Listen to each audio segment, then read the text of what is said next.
Hey everyone, Dave, Display Fireworks 1. Today we're going to talk about making fireworks. I'm not lighting or blowing anything up in this video. It's a bunch of technical talk, so to speak, and a little bit of legal talk. I'm not an attorney, but what I'm going to refer you to I think can be easily interpreted by anyone that has any intelligence that can understand something.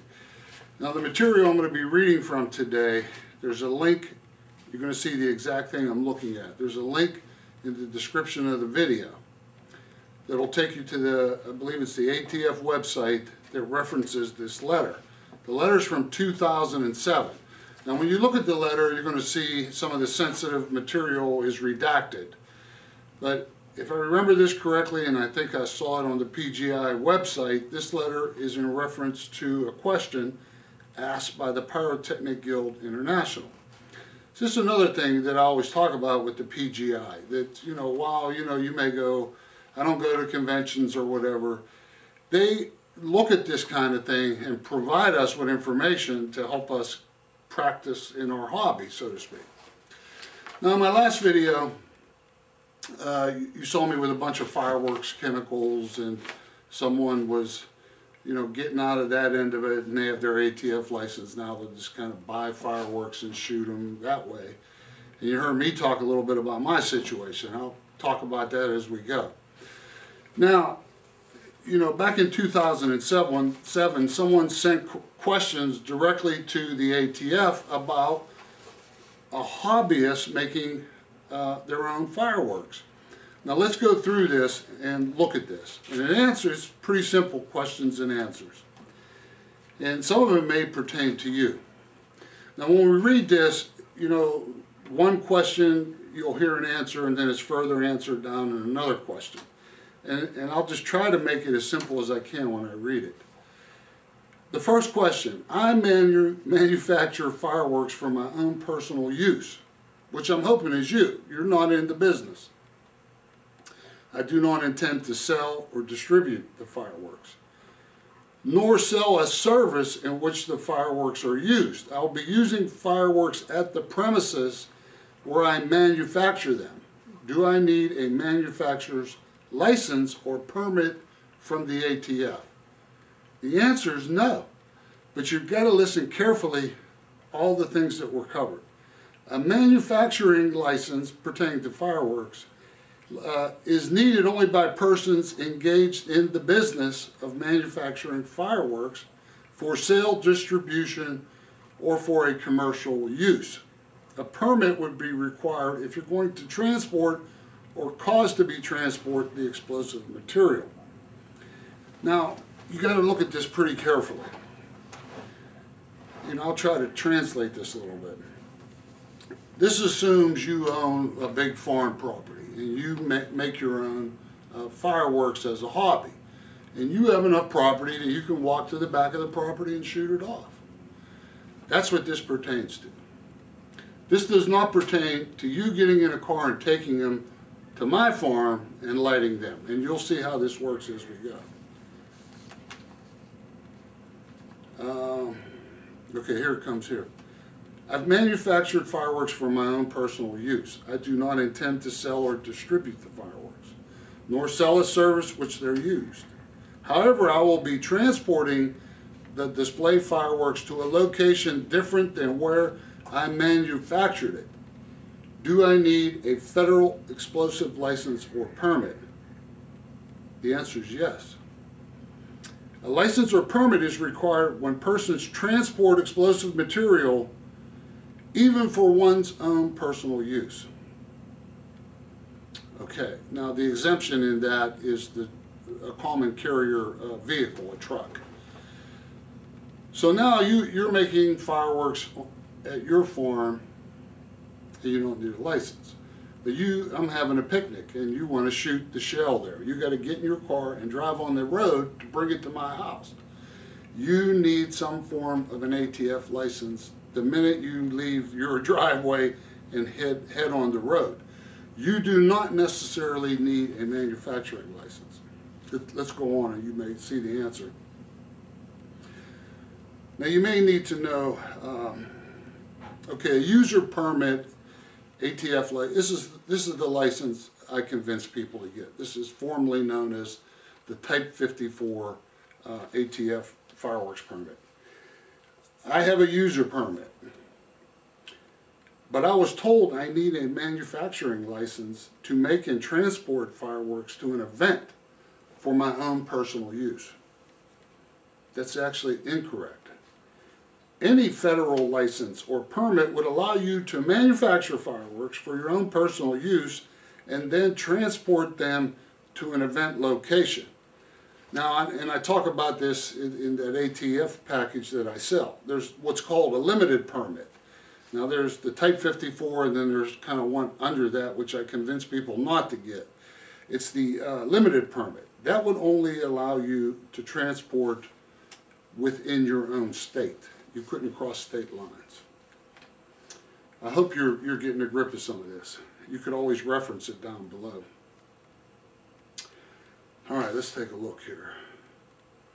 We'll skip over to another one. I do not have a license or permit. I would like to manufacture fireworks for my own personal use, but give them to a licensee, a person that has a license, or a user permit to transport the fireworks to the event for me. Okay, so now you're making them on your farm. You don't have a license to make them. You really don't need it if you're just doing this for your own enjoyment. And then you say, Dave, I want to shoot them at your farm. Can you have an ATF license? Can you drive over and pick it up? The answer is, yeah, I could do that, but it gets tricky. And then it says, I will pick up the fireworks at the event location for my own personal use. Is this acceptable, or am I causing it to be transported, which requires a license or permit?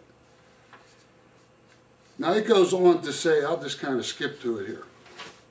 You can make this without a license, and because I have a Type 54, I don't have a manufacturing license, I could drive over and get it and bring it to my farm. But guess what?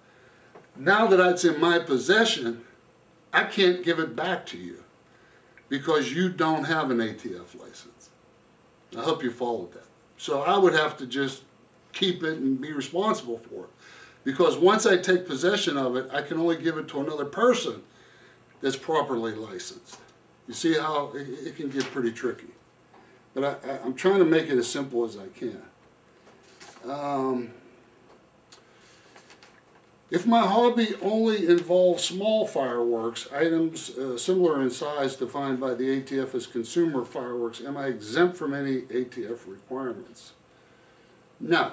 If you make what's considered a consumer firework, say you make a 50 milligram firecracker or some little fountain, and it's like, hey, this ain't really display product. You know, I could do what I want because it's really not a display product.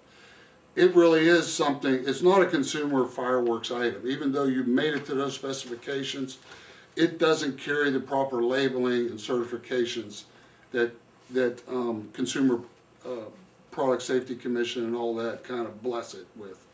So you're making your own fireworks. So let's review some of this. And there's a point that's missed, although it's in here, but it's more technical. You can make fireworks for your own personal use. But here's a couple of things where it gets tricky. Once you make a finished product, even though you don't need a license, you are not exempt from storage requirements, which are usually, everybody has to follow. So say you make a big 16-inch shell or anything, 3-inch shell. If you're going to leave that unattended overnight somewhere, it's going to have to be properly stored. That's how that works. So while you don't need a license to manufacture it, you're going to have to come up with some sort of a proper storage that's listed in that orange book. Now you could get that book free off the internet, or if you can't find it, you can get it right from my website, and I'll have a link there to it. Now remember, you could do this, but if you say you want to go to, I don't know, a PGI event, a club shoot or something, if you don't have a license, you can't transport it. And if you get somebody that does have an ATF license to transport it, they technically can't give it back to you once you get to the event. See, so the ATF still has a little control on this, so to speak. Now, if you're doing this truly for not-in-profit, any type of an ATF license is going to give you some protection. You see, you have a Type 54, you could probably safely, you know, if you're going to a club shoot just for your own enjoyment, or a big, come over to my farm at my picnic, you could manufacture, put it in your car, have that ATF Type 54 in your vehicle, bring it to my home, stay in possession of it the whole time and shoot it. That's how it works. I hope I explained that pretty well. Now, you know, talk about my situation. I kind of mentioned in another video. I really don't make fireworks. And what I went through, and I didn't mean to make it sound like it just happened. You know, years ago when I was making videos, you know, I did some altering and making of some stuff, so to speak. Now, I caught wind of some people that don't particularly like what I do, and for some reason, and ironically, it's actually fireworks enthusiasts. So they turned it over to the ATF. The ATF really wasn't sure what to do with it, because you really don't need a license to make fireworks, okay? But this is what they look at, and I'm going to give you a couple examples. They took that video.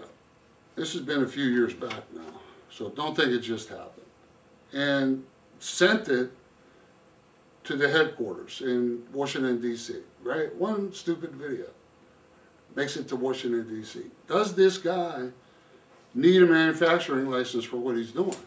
They just couldn't make a decision about it. And it was me and a couple other YouTubers that were doing this. And in my situation, and I won't mention the other guy, and in his situation, he's pretty popular too. They said these guys need a manufacturing license. While they have Type 54s, they're taking it one step further in manufacturing. And they're really not doing it like, here's my shell, I'm selling it. But this is, I'll give you a stretch. Let me explain it to you this way. Maybe you'll understand. Then I'll come back to my explanation. The ATF told me a story about a guy that was making explosives. Somehow he's blasting wells on his property, mixing up whatever it is he mixed up. Boom, it blows and the water comes out on his farm, and his cattle drink the water and eventually go to market or whatever, you know, to be sold. They said technically that guy's in business because he's using an explosive to make money somehow. In other words, he just didn't blow a hole in his yard just to say, hey, look at the big hole I did, right? Or to remove a tree or anything like that. They look for this kind of thing. So what they did in my situation, the other guy, these guys are on YouTube. I have a website. The other guy has commercials on his videos where he makes money. He's technically in business. He's making a profit from an explosive somehow. See how they could twist this? Now, at the time, I talked to some attorneys that I was able, you know, that people I seek guidance from. You know, they said, well, the ATF just don't know what they're talking about. That's really not true. But, you know, do you want to spend all this time and energy arguing with these people? You see, so it's just, you know, the ATF at times could be pretty intimidating, as he put it. So it's just easier for me not to make fireworks, okay? And it's an urge that's tough sometimes, you know, to resist. Because once you dabble in it, it's certainly a lot of fun and you enjoy doing that. So if you're not, you know, so if you decide to make fireworks, start putting videos all over the internet, that may apply to you too. But, you know, if you're just doing this just for your own fun and family, you probably won't have an issue. Now let's go back and look at that fireworks chemical purchase in my last video that I bought. Okay, I bought, you know, somebody wanted out of it, right? And a lot of this, and it takes this with me, and it probably takes it in the form of a lot of other people. It's like a typical hobbyist pattern. You know, we start out maybe with some consumer fireworks, and then we realize that you maybe work for a professional company. Geez, man, I'm really getting into this, read about how to make stuff. So now you get bit by the bug, right? You smell the smoke and you're never free again, they say. So now you get into it, you buy the books, you buy the chemicals, you just maybe overbuy a bunch of stuff. Making fireworks is a lot of damn work, and it's more complicated than you can imagine. Most people just make a bunch of big ass salutes, right? And just shoot them off and that sort of thing. But to make these complex shells and patterns and all that work's involved, it's just easier to buy the stuff. To be honest, it's easy to buy.